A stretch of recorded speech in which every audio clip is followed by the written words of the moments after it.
And we're back live from your number one sports podcast, All Things Sports. Small Town EP here live from Atlanta. Wait, Julian live from New York City. Big Kev Shorty live from South Florida. Joker, MVP once again. Vogel out in Phoenix. The Florida Panthers put the Boston Bruins in a pack. That's with two C's, and we're back to give you the real in sports. We'll start with one of the formers. Frank Vogel out in Phoenix about a week after adamantly and vehemently saying, "Oh, they asked him, are you going to get another shot? You got another season?" He said, "Absolutely. I will be here next year." This morning, he's out of Phoenix. June, good to have you back. What do you think about this firing? Right decision for the team? Right decision moving forward? I appreciate that, y'all, man. It's good to be back. Um, by the way, I'm gonna fix my camera because I'm not liking the way this looks right here. I gotta get up with y'all, man. I feel like the little bro right now. But as far as Phoenix, man, yeah, I think so. You gotta one send a message, right? Two, um, I think Vogel just isn't the guy for the job in Phoenix. They have a heavy offensive, powered roster, and he's a very, defensive minded coach. And to me, it's just not one of those matches made in heaven. It's not necessarily a Vogel's fault thing all through and through. There are some of, there is a case to be made that, he didn't do a good enough job in a lot of moments, but I think the team was just underwhelming in general, and the roster, the way it's constructed, it's hard to it's hard to get the most out of that with the lack of depth and the frequent injury history that they deal with over there. So to me, it's one of those things that Ishiba seems like he doesn't want to break up the roster. He seems like he wants to run it back. Them being one of the highest salary teams, I think third in the league in salary and like tax. Uh, they're gonna stick with what they got, it seems, and I guess they want to just see if they can find another guy for the job to make it better. I know the audience isn't seeing Kev right now. We're working on getting him back.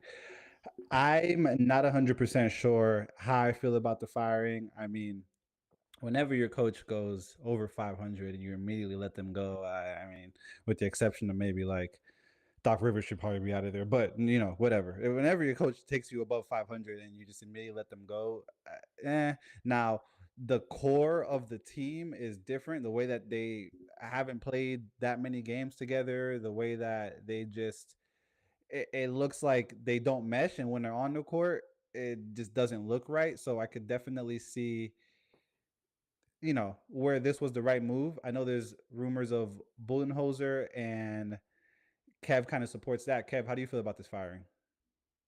The firing, I mean, I think. Well, by the way, let me start by just saying you might hear grunts and farts in the back. That's not me. I don't want to be Darren Orlovsky on this episode today. My son is in the back sleeping, so but Shout out to baby Caleb. but yeah, shout out to Caleb. But as far as the Vogel thing goes, yeah, I think it was time to kind of get a different voice in there, and just didn't seem like a good fit from the beginning when they first brought Vogel in. So you went from Monty Williams to Frank Vogel, and I almost feel like you went backwards. I know Vogel has a championship with the Lakers, and Monty hasn't won a championship, but I think Monty kind of would have commanded a little bit more respect from the Kevin Durant's and the Bradley Beals than Frank Vogel does. Um, that being said, Budenholzer, we talked about off. I literally just found this out, by the way, before we started this episode. But yeah, the Budenholzer thing, I love that. Like, I think that's a great move. And a lot of people have been talking about Phoenix and blowing up the roster. If you bring Budenholzer in, I'm running it back to at least see what I have until the trade deadline and then go from there. But if you bring Budenholzer in, I don't think there's any need to try to trade Booker or KD right now, unless they get hurt. Probably not going to decline in trade value. So I'd stick it out with that team if you can bring Budenholzer in and see if he can work something. Yeah, because we know that uh, Beasley Or Bradley Beasley. Wow, Bradley Beal, you just can't get rid of him. He has no trade clause. Beasley's crazy. Bradley Beal has no trade clause. Can't get rid of him. I guess the future of the core of the team depends on who you bring in. I mean, we've also seen it can also depend on who asks out, especially in a situation where you have Kevin Durant, infamously Right. known for just departing ways with teams. Whew. In better news, as I mentioned in the intro, Joker wins another MVP. SGA, Shai Gilgeous-Alexander, is the runner-up. A lot of debates today as far as should SGA have won, should Joker have won. Kev, if you had the vote, if they gave you a vote, who would you have casted your vote for MVP this year? I would have given it to Chai. Um, so I'm looking at the teams, and I know I praised the hell out of Jalen Williams and his ability to close games when we had our episode on Monday. And I don't know if you saw game one, but he did just that in the fourth. He buried them. Because that's just what he does in the fourth quarter. It's incredible. Like, I still don't understand how he just turns things on in the fourth quarter, even after he's having a terrible first three. Something about that fourth quarter wakes him up every night when he's on, and then gets to the fourth quarter is even scarier. So, but as much as I love Jalen Williams, as much as I love Chet Holmgren, this might not be a playoff team without Shy. Um, 30 plus points a game. You know you're getting scoring. You know he's going to be first team all defense. If I had a vote on that, he'd be first team all defense. Um, he's just two-way player, probably the best two-way guard in the league right now in terms of can get you 30 a night and leads the league in steals. Like, and he's playing solid on-ball defense. It's not jumping in the passing lanes. It's really playing on-ball defense and making it tough for guys every night. So I'd give it a shot. I think Denver's such a well-oiled machine that, and I know Jokic is a huge part of the biggest part of their success. But I think Jamal Murray, Michael Porter Jr., Aaron Gordon can get you to the playoffs. Maybe not in the West like that. The West is tough, so maybe I think they could maybe be a play-in team. Obviously, I don't think they'd be sitting at the 2 seed without Jokic. But if we're talking about most valuable, OKC's a 1 seed. And the goalposts seem to move every year because it's usually like this is technically a Jason Tatum award this year, right? Like best player on the best team. I don't agree with that. I've never agreed with that. Hence why Dwayne Wade got robbed in 2009. Um, but who can elevate their team the most? And obviously there has to be some sort of success with that. And I think Shai definitely deserved the award this year. Ah, June? yeah. I mean, I'll start off by saying well deserved. Nikola Jokic. Would I have been mad if Shai just won the award? Of course not. Would I see it both ways because I think that if you take to Kev's point, if you take Shy off of OKC, that's probably not a playoff team. But I kind of feel the same way about Jokic, and I don't know that Michael Porter and Jamal Murray and KCP and Aaron Gordon take that team uh, to the playoffs. I mean, obviously I see a world where they can make it. Right, the West is tough, and they have a lot of continuity there. But Murray's game elevates playing with Jokic, I'll say. And I think that he is the player who he's become because of who Nikola Jokic is and what he does for the team. I can't argue against how valuable Nikola Jokic is for the team. I can't argue against the fact that I think Nikola Jokic is the best player in the NBA right now. So, um, look at them right now. Do they look like they're going to win the finals again? No, right? I mean, we see, the defense or lack thereof for Jokic and rim protection is really killing them versus Minnesota this series. And Minnesota's defense and pause length, and versatility with size and speed is really making him play faster. Uh, However, this is a regular season award, 30, 12, and 9. The numbers are just it's really hard to argue against those numbers. I mean, history, we look back and 30, 12, and 9 is just, or 20, what is it, 27, 27, 12, and 9, I believe. It's nuts. That's nuts. Night in, night out, and the efficiency on offense, the way that he gets his teammates involved, the attention that he attracts. Um, you take that away from Denver, and they are just night and day of a Yep. different team. So Yep. I definitely agree that there is a world that Shai Gilgeous deserved the MVP, and he should feel snubbed. He should feel upset. Um, and again, had he won it, I'd be cheering. I'd be, giving him a standing ovation saying that it was deserved. But I think that we're in a time right now where the league has a lot of great MVP ambassadors. And you could Luca had an argument to win the award. So apologize if I sound a little nasally. Obviously, I was a game time decision on Monday. Today I knew I was a go, but like Brunson in the second half, he was still nursing a sore foot. Just got to come put up, 20 plus in that second half. But shout out to JB. Shout out to Luke because that was kind of for him too. But Jokic, well deserved, man. Three. What is this? 3-time MVP. Like, get Three. the fuck out of here, bro. He's on his LeBron run right now. I respect it, and we haven't seen something like this really ever. So I'm gonna appreciate the greatness while it's here. I'm not gonna, not to say Kev isn't, but I'm not gonna just like hate on what I'm watching night in and night out. And how we've talked about Jokic this whole season is not the same that we've talked about him in the second round of the playoffs.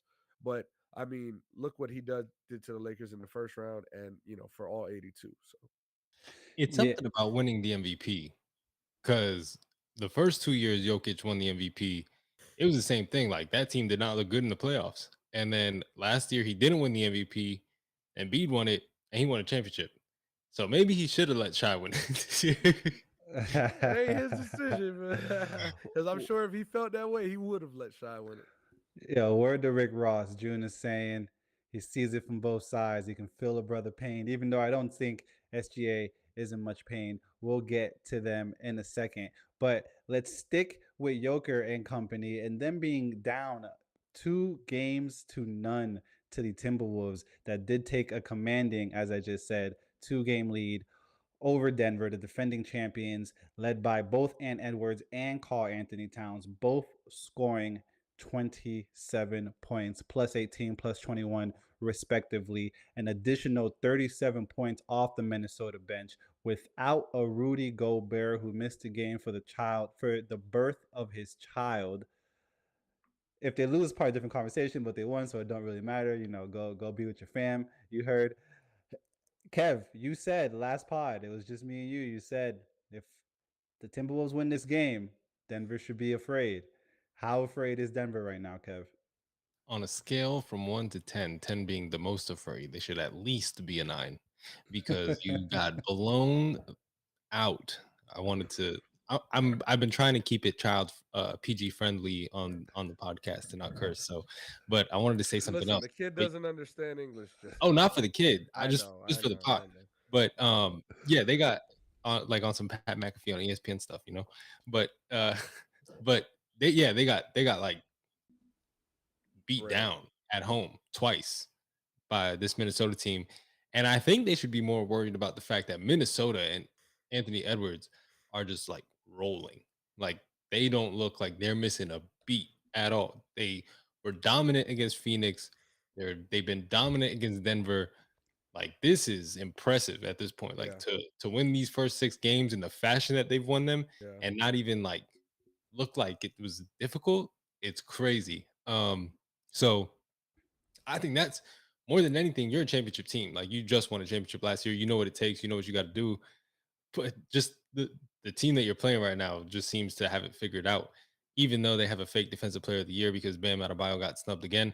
Um, by the way, Denver scored the least amount of points they've scored all season with that defensive player of the year not playing. So I don't know. yeah.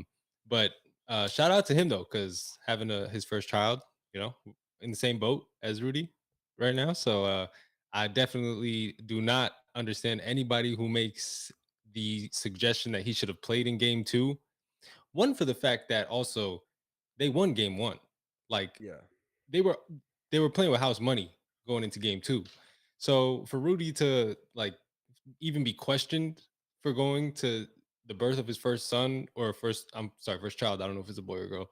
Um, but being there for the birth of his first child and choosing that over game two of the Western Conference semifinals, like give the man a break. Come And on. I'm also sure he had the support of his team. Right. I think Gobert has taken a couple of defensive player of the years from Bam, so I have a personal gripe with him for that.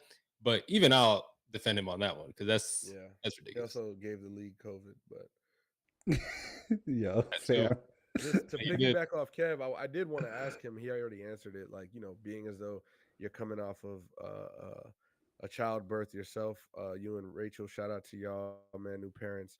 Um, how it made you feel, because obviously Gilbert Arenas had those comments, and I wouldn't say like insensitive, but just kind of ignorant to the real life aspect of things. Um, Gobert, there was a couple things like congrats on the defensive player of the year. 4-time defensive player of the year. That's Hall of Fame worthy stuff right there. Like whether they were given to him, whether he earned them, like it happened. They're there. He got it. So shout out to him. And it's not like he didn't put in any work. It's not like the argument wasn't made for him to be able to win the award. He definitely does have a huge presence on defense in this league. But just to the Timberwolves and the Nuggets, game 3 coming up tomorrow, I believe. Denver, for that energy in game 3 in Minnesota, as at the Target Center is still, I believe. That has to be that building is probably going to be the loudest building all season tomorrow. Like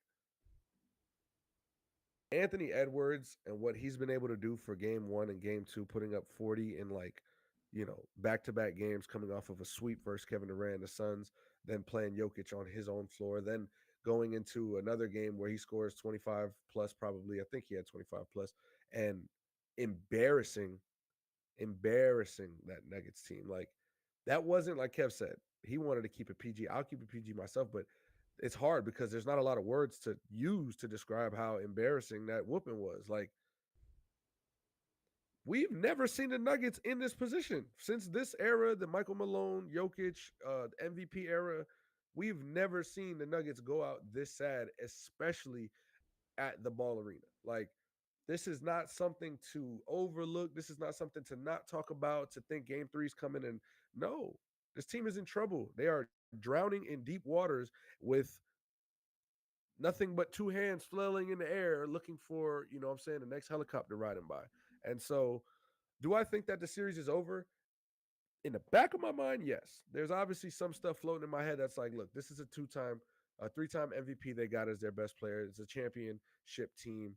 Um, if anybody is prepared to come in and try to come back from this series, Denver should be most prepared. And Minnesota, being as though it's not the toughest environment or known as the toughest environment to win in, they are still the three seed, and I think that's a 3 seed that's like basically tied with the 1 seed, for record wise. So it's something to definitely be afraid of, and I do think they go down 3-0. I do. Whew. I do. And I didn't see that It coming. Go ahead, Kev. it looks like the year that Jokic, I believe it was his first MVP when I thought Chris Paul should have won the MVP because he came to Phoenix and they 1 seed right away. Um, and they played each other in the second round and Phoenix just like wiped the floor with them. And that's what it's reminding me of is that series when Phoenix swept them in the second Mhm. round um, of that first Jokic MVP year. And I mean, look. Sorry, Kev. I hate to cut you off. no, yeah, I was just gonna say from what you said at the end, like it wouldn't shock me if Denver. I think Denver is gonna win Game 3. That's a that's a hard uh position to take right now with the way the Timberwolves are playing. But Yeah, I'm putting that more on Denver being Denver in Game 3, and it wouldn't shock me if they won Game 4. Like I wouldn't be surprised if we go back to Denver tied at 2. which would be insane for the league. It would be like whoever thought they had a chance to beat Minnesota in a finals, possibly hold your horses. Like, damn. Um, of course, I could see Denver winning, but to me, it's just like if you're Minnesota, this is the biggest game in Minnesota's franchise history.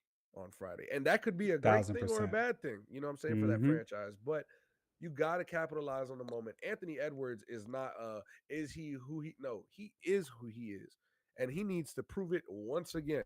Like you did it game 1, you swept the Suns, like you did it a game 2 on the road. Like, look, bro, do it in front of your fans. You know what I'm saying?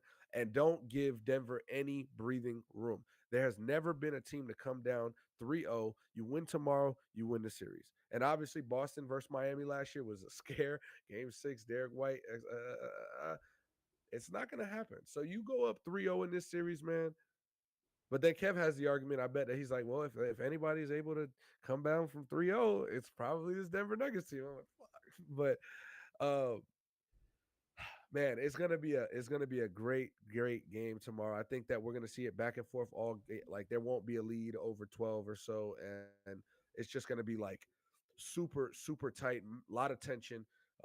Must see TV. So tune in tomorrow to that game 3. Um, I had another point that I totally forgot that I wanted to go on. If I remember, I'll bring it back up. Well, we also could see Shy versus Ant in the Western Conference Finals, which would be crazy because one's 25 and one's 22, and that could end up being a matchup that we see for years to come. So, Yeah, Denver Nuggets plus 485 to win the series right now. The Minnesota Timberwolves minus 700. Ooh. might sprinkle a little bit on that. Oh, real quick, the last point I was gonna make is depth. You know what I'm saying? Like depth really will get you through. Hey, Denver 32 points off the bench, man. 37, Denver sorry. is not, the best in that department right now. Jokic is having to play a lot. I'm sure there's a lot of fatigue there. Having a guard or play against 2 7-footers, and the rest of the guys who are just super athletic and quick. Mike Malone has to figure it out. Like he's gonna have to figure out who's gonna come, who's gonna step up, who's gonna be the guy that he wants to, abuse in game 3. But I'm excited, man. Speaking of blowout, actually, before I get to that, I want to give a big Mm, shout out to everybody in the chat right now. Jay's in there, Cam's in there, Cardi's in there, the usual suspects. Cardi's saying ATS with June coming off the injured reserve list is a vibe. Let's go. all love, Cardi. You know the vibe. Let's get it. Let's get it. Speaking of blowout, the National Blowout Association did broadcast a 25-point blowout loss. I guess the gas from 7 games got to the Cavaliers, and they lost game 1 of the Eastern Conference semis, 120-95. Whew. Boston was a 12.5-point favorite that game. They are also a 12-point favorite tonight with no Jared Allen. June, is this another blowout waiting to happen this evening? Yeah, and I also, I love the introduction, but I don't think it was a game 7 series fatigue for the blowout.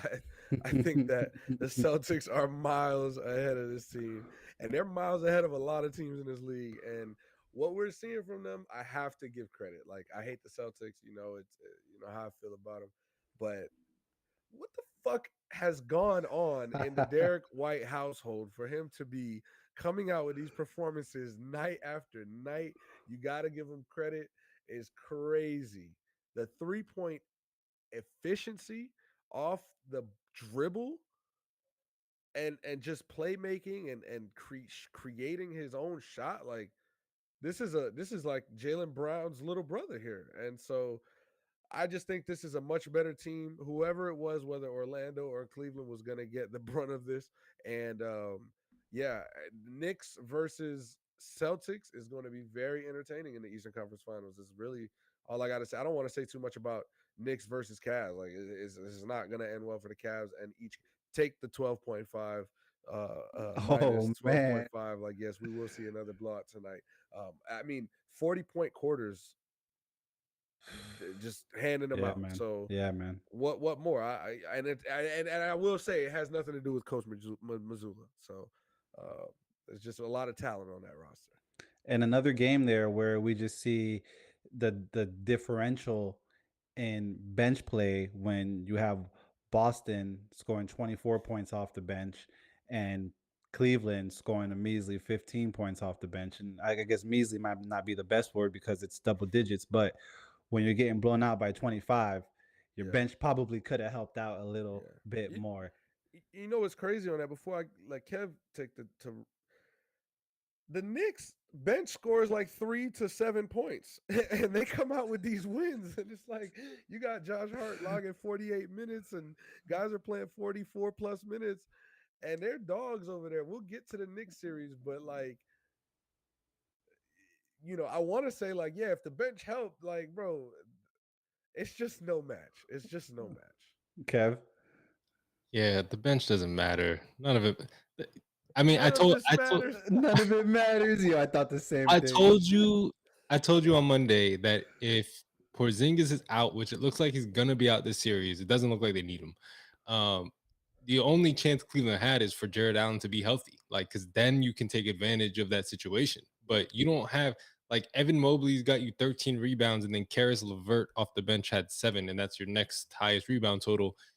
The Celtics have Luke Cornett getting them 10 rebounds. Like, what are we doing here? So yeah, I mean, I expect another blowout. Boston does tend to take games off. Saw it in game 2 in It's Miami a good against point. Miami. It's a good point. So Cleveland could steal one at some point, but the game that they steal one will be the last game that they win this season. Oh God. That too. And I don't think it'll be game 2. I think one, based on how they treated game 2 in Miami, in Boston versus Miami, that's a lesson you have to learn. Like we cannot afford to give up. Not to say that the Cavs will, possibly they shift the series, but you don't go and whoop a team by 25 and then lose game 2, at home. So Boston has to come out understanding what happened last series, and they want to sweep this team. They wholeheartedly want to sweep this team and believe that they can. So I think we're going to see a very disciplined Boston team today who is hungry and just hunting blood, just hunting blood.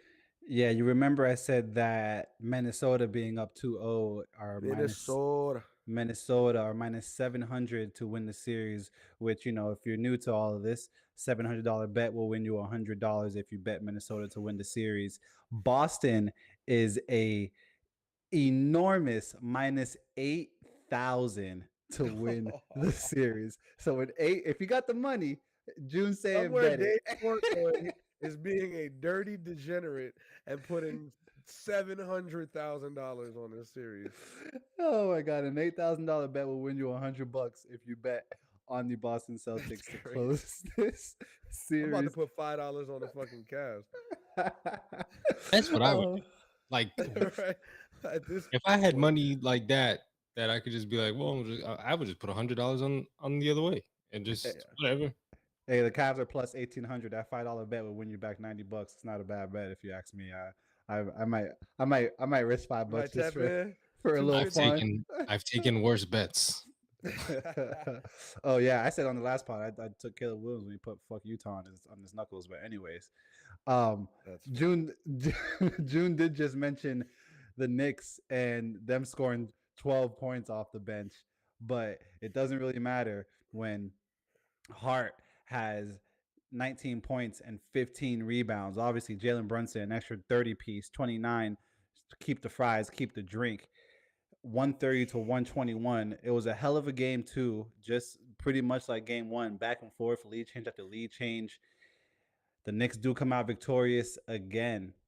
June, what are the keys for the Knicks to just close this series out in Indiana? Let's not even make it back to New York. Well, OG Ananobi's not going to be present. And so I do think that is a big, big, big loss.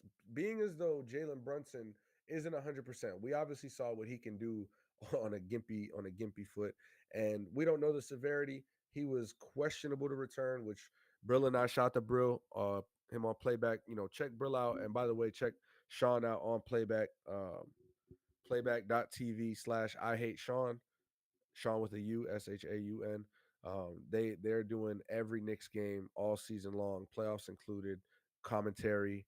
Uh, it gets crazy in there. So if you're a Knicks fan, tap in. If you're not, hey man, at your own risk. But that's family, so shout them out. But Brill he saw questionable to return. He's like, oh, Brunson's coming back. Questionable. They would have said doubtful or something. So he knew it in his heart, and he knew it at halftime. We're down, but this is our game. We still got it. So I appreciate and respect the confidence he had for his team. Um,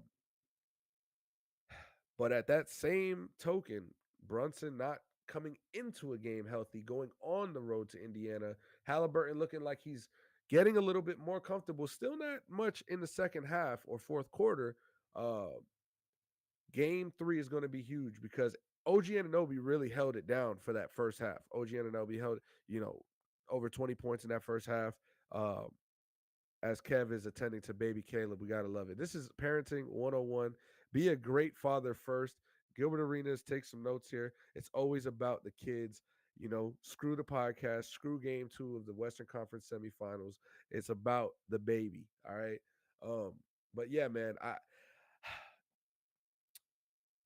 we're gonna find out. We're gonna find out a lot about this Knicks team and see if no Mitchell Robinson, no OG Ananobi, little Gimpy Brunson. If they can go up on the road 3-0, that Eastern Conference Finals is going to be very interesting.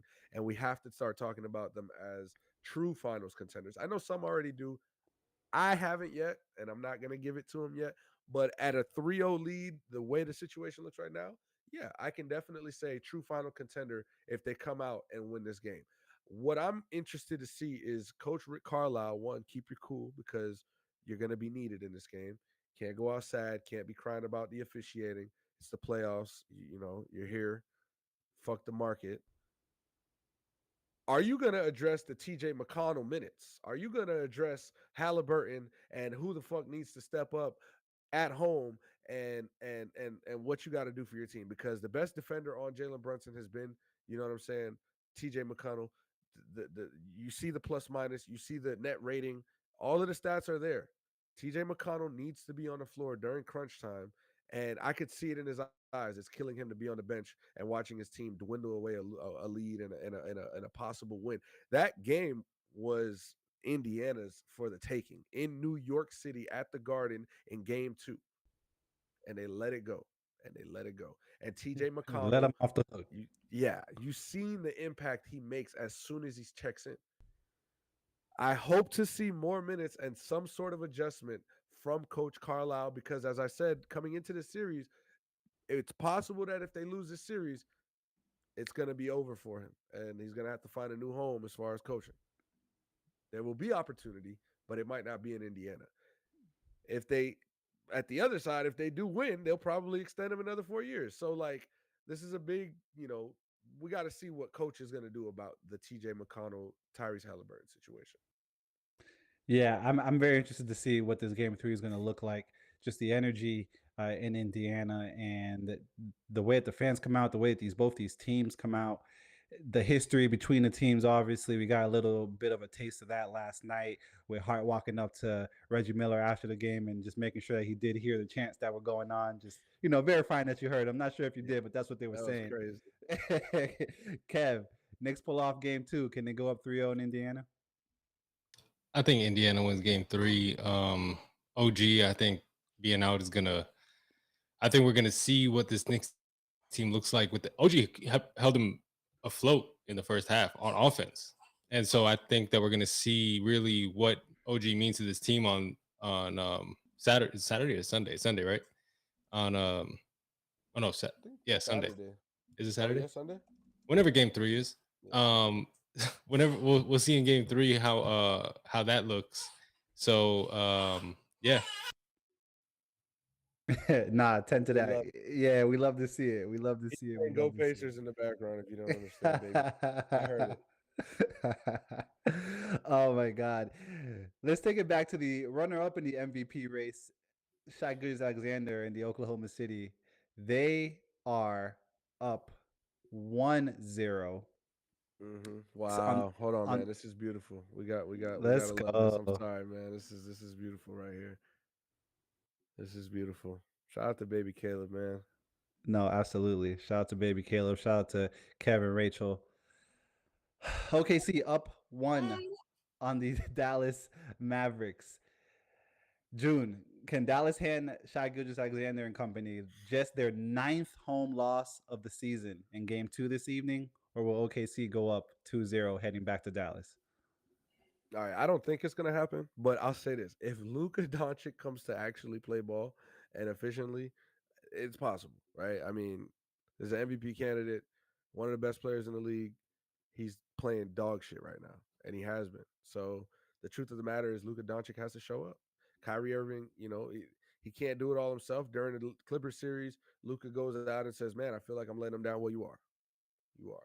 You're letting the whole team down. You're letting the city down right now. And, it's just 1-0. But going down 2-0 versus a team like this who, yes, only lost 9 games at home. So you got to respect it and expect that they probably take care of home court. Hey, Luka Doncic comes to play and has one of those Luka Doncic games. It's very obtainable. But I think that's oddly the X factor of the game tomorrow or tonight. Sorry. So we'll see. Do I think it happens? No. I think Shai Gilgeous, Jalen Williams, Chet Holmgren, and also light skin, who's playing amazing. What's his name, bro? Peyton Watson. Peyton Watson. I mean, balling. Shout out to Peyton Watson. If they're going to continue to get that out of him, I don't know that Dallas wins more than one game this series. So, Ooh. no, they don't win game 2. I think OKC holds it down. But we still nonetheless need better Luka Doncic. Like, they can't have another meme of oversized Luka Doncic animated dribbling the ball through his legs saying that, he shit the bed. That meme was crazy. That meme was crazy. I was in the Twitter space earlier, and someone brought up the fact that Kyrie Irving 40 plus points this evening is at a plus 500. Wow. Is that the type of performance, Kev, that the Dallas Mavericks need to pull this game off? It's definitely one they need. I don't know if it's one they get. Like, I mean, not saying Kyrie can't score 40. I just don't see the dynamic of this team with Luka playing Kyrie going and getting 40 because Luka's still going to get his up. And I think this OKC team is a much better team than the Clippers were without Kawhi in that game that Kyrie did get 40 and Luka also dropped 30 plus.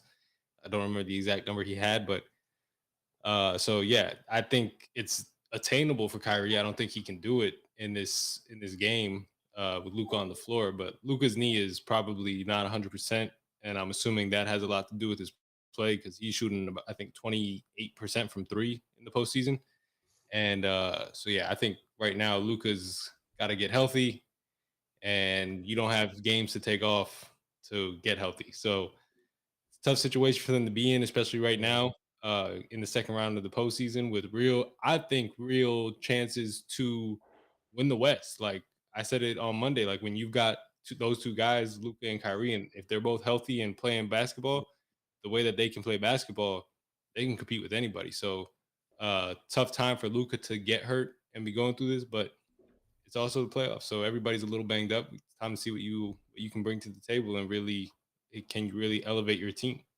They got to the Western Conference Finals with off the strength of Jalen Brunson. Tough times don't Luka was last. on that Tough team, people do.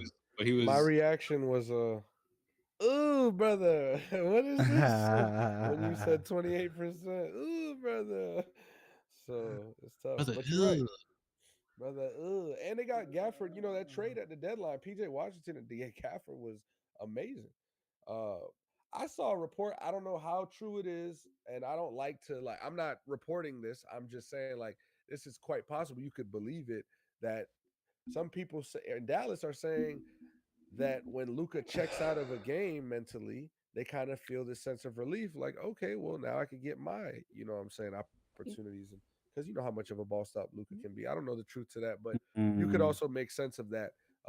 And it's got to be frustrating when Luka doesn't have it going and is still trying to, what I'm saying, keep that ball in his hands. So Going to be an entertaining rest of the series.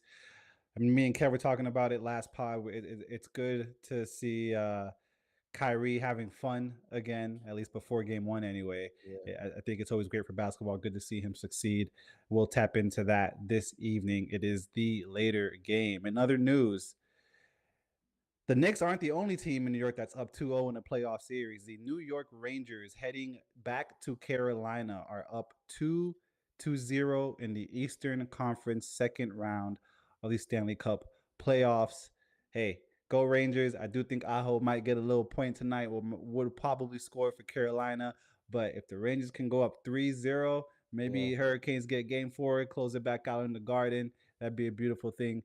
That would be 7 p.m. Actually, it's about to puck is about to drop because that's 7 p.m. Eastern Standard Time. It's Is a currently tough game, man. 7:06. Carolina's a tough team to beat, and three Absolutely. times straight, especially going. Carolina's a crazy environment. As good as the Garden is, Carolina's a crazy environment. We can't forget how good of a team this team has been for the last 4 years or so, and we saw what it took for New York to win in double overtime versus Carolina. So I would wholeheartedly expect Carolina probably wins game 3 and 4. I'm not gonna lie. I mean, the Rangers are playing great this season, and we could see them take a 3-1 lead coming back home for game 5. But I would not be surprised if this is tied up at 2-2 for a pivotal game 5.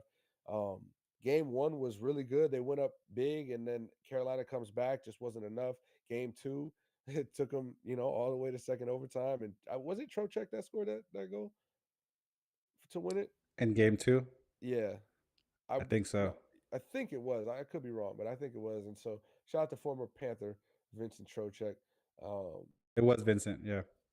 yeah, but man, games 3 and 4 in Carolina is going to be tough, man. It's tough to beat this team Carolina 3 times straight. So Puck did just drop on that game, so that game is underway. And then tonight, at 9:30 p.m. Eastern Standard Time, Colorado Avalanche are up 1-0 on the Dallas Stars at the American yeah, Airlines Center. That game one was yep, intense. Dallas blowing a 3-goal yep, lead and eventually losing in overtime.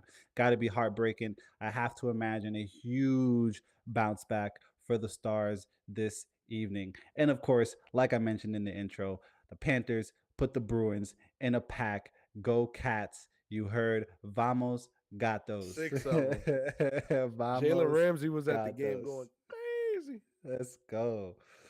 Oh man. And then of course we're gonna end the show with a little bit of some EPs, EPL, and I'm gonna give you a Hmm. Champs League update. We do have the Champions League final set. Real Madrid will take on Dortmund. Almost lost me. Jeez. We'll take on Dortmund in the final. That'll be on June the 1st. I want to say they are playing at Wembley Stadium in Oh, London, England. Real Madrid minus 165 so far. The total is set at 2.5. That'll be Saturday, June 1st. I said PSG wasn't looking good and they weren't going to get past Dortmund, and that happened. I'm not going to lie. I got Real Madrid winning the Champions League this year. I'm going to cop a Vinicius Jr. kit because that's hey, the guy right there. And Jude Bellingham will play against his former team, or former team being Dortmund, in a country that he grew up in, being England. I'm sure it's going to be in the Champions League final. I'm sure it's going to be a very yeah, emotional game for him. And ah, Champions League final, soccer season's over. it's gonna be crazy. I like that Yeah, over 2.5. I love the over 2.5, and for a final, I mean that's Take it what that now. It's probably yeah, gonna that's go what you up. want. That's what you want. Is a high By scoring, June 1st, I'm sure that'll go up. dynamic game. You got 3 weeks to get your plays in. Whew. Ladies and gentlemen, boys and girls, children of all ages, as we cross the 45 minute mark, excuse me, this has been your Thursday night NBA playoff, NHL playoff update with a little bit of EPs, EPL corner with special guest Caleb. That's with the K you heard. Yes, Don't get it sir. messed up. If you tapped in on the live, thank you so much for tapping in. We appreciate your time. If you're listening on your streaming platforms after the fact, thank you for taking time out of your busy day, your busy schedules. Whew. Enjoy Appreciate sports for y'all, the man. next couple days. We'll see you guys on Monday. Peace.